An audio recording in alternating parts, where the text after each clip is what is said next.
大家好，我係九龍豪宅 Catherine 高，今日為大家介紹就係寶雲閣嘅單位，依家我哋一齊嚟望下。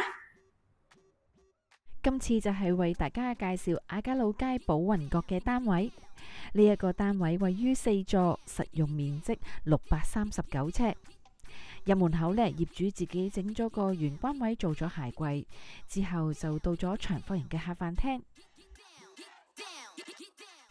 單位方向就係向南，從客廳嘅窗嗰度可以望到出去呢，就係望返登巴道一帶嘅遠景。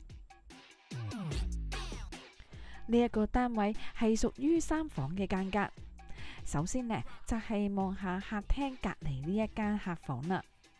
呢一間客房棟門呢，就係改咗從客廳嗰度進出，擺咗張小朋友用嘅睡床。一位業主呢，唔放過任何一個位置，走廊位呢都做晒入牆櫃。之後呢，就係到咗主人房啦。